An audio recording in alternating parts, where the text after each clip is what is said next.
That's Lady Gaga, mistress of the Brit James. Wow, mind that step. That was fantastic. I'd love to see you again. It's Lady Gaga, doesn't she look spectacular? Wow. You've got to love Gaga. You really do push the boat out. Congratulations on this. And that actually, that's not a working telephone up there, though, is it? Hello? Hi, Jonathan. How are you? I'm very well. You don't have to use the phone. It's okay. Come here, you cheeky minx. Look what we got you.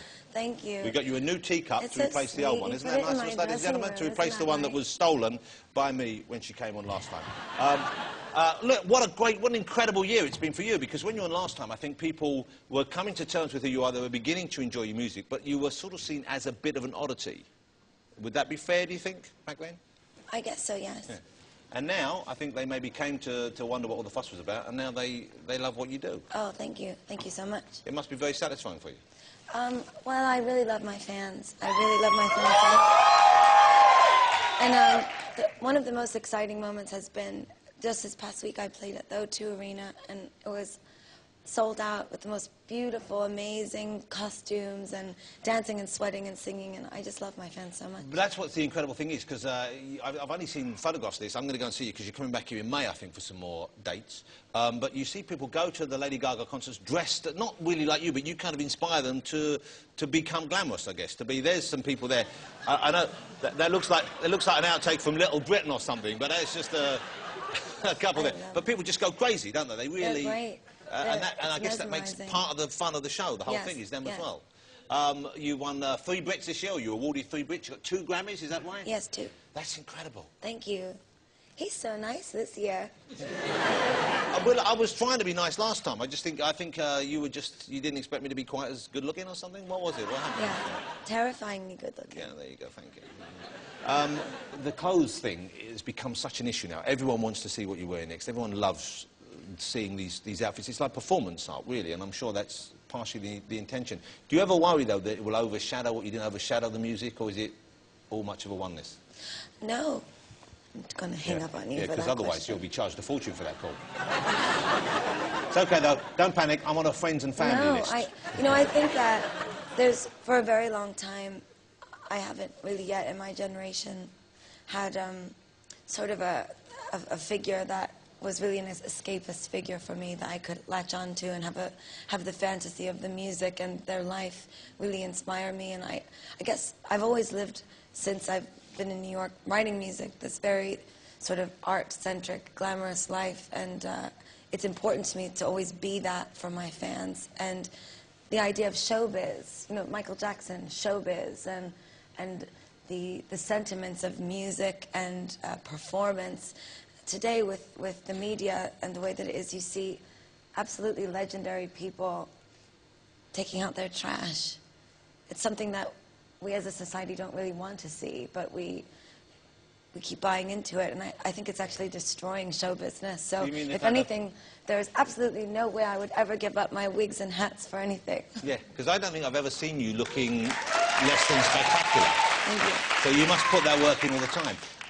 But where do the clothes come from? You come up with ideas, you have a team of people suggesting stuff to you? Well, the House of Gaga is all my friends, and they travel with me a lot, but we work in so many different cities around the world in making new clothing.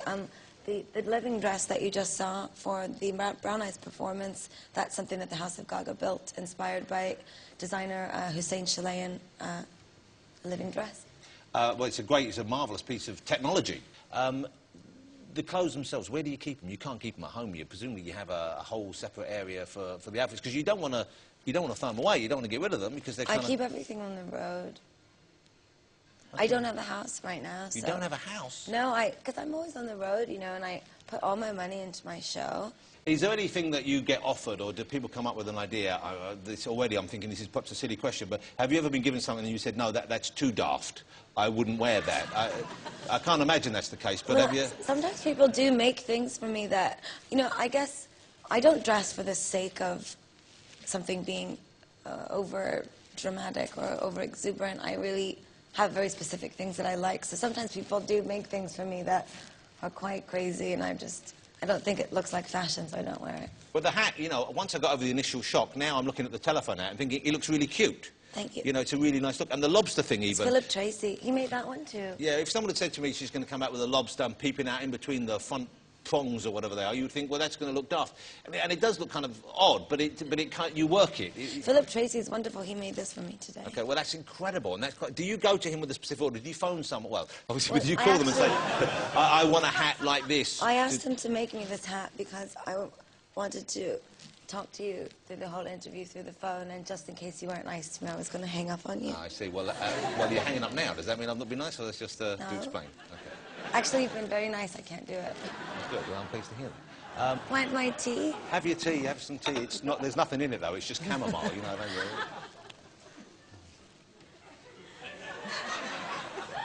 It's interesting, I think, that you're talking about no one inspiring you, but you are now inspiring, I would have thought, the tens of thousands, hundreds of thousands of people to maybe be a bit bolder, to be a bit brasher, to be a bit more adventurous out there. And that must be, I would have thought, what a thrilling thing, because you were inspired and now you in turn can inspire others. Well, you know, in reality, I can't really expect everyone to dress like me, and I actually don't at all. Yeah. That's not really what it's about. It's about be whoever you want to be.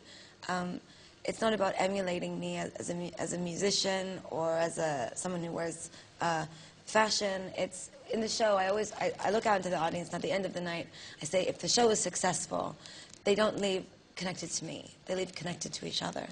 They've found a bond between one. I mean, you know, from going to see bands when you were younger. Yeah. It's like well, you show up and you go and you feel like you're a part of something. Yeah, you feel part of a gang. And in a way, if someone is kind of a very individual performer in that way, who not everyone necessarily gets, not everyone understands, you feel closer because of that. You feel like you're really part of a Yes, and I truly was, and I still am in some ways, you know, an outcast from the music industry because what I do is so different, and I don't really have any friends in the music business. None at all. That's a very. And that's really why, you know, it's when you bring up like you, don't when they? you bring up people in Britain who are in fashion, they have been the ones that have really been my friends and who have said there is a place for you in the avant-garde world, and we love you, and in that way I felt like I had a place to belong.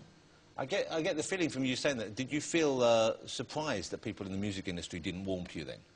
Didn't immediately get you, didn't like you, in the same way that fashion people I didn't really care. I was just very excited that I had a record out. And today, actually, to answer your question about the fashion overshadowing the music, we just went diamond worldwide. The album has sold 10 million records, so... I didn't even know you could go diamond. Yeah. Diamond sounds incredible. Is that more than platinum or what is that? I don't understand. Yeah, it's more than platinum. More than platinum? I didn't know you could go more than platinum. It's exciting. I feel so blessed. But in that way, I guess it's sort of the testament to, especially in the age of piracy and how many people are not buying music anymore. Well, I think a lot of your fans buy the CDs to turn them into hats. Yes. They buy 4 and 5 copies, and they're so cute. They stand outside the hotel and they say, they come, Lady Gaga, we love you, but we've been waiting for 10 hours. I have 5 CDs, and you must sign all of them. This one in red, and this one in blue, and this one in yellow. You can, I imagine, we've talked about you making the effort whenever possible, but you could sneak out kind of undercover in slobby clothes and they wouldn't know it was you. Listen, I promise you, first of all, I don't wear slobby clothes. I bet you, come on. Gaga. Listen, now for 1 second. Come on, you wake up in the middle of the night and you know, you've had a late night, you've been out, and just for the fumes from your audience, I understand, would probably be intoxicating, and then you want to just sneak out somewhere. You must have a pair of old sweatpants you pull on. A vest. If you're watching TV, have you been tempted by a slanket? Don't do that. No.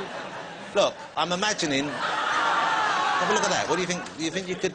Don't you think that would? Doesn't that look? That's a slanket. That's horrible. It's not horrible.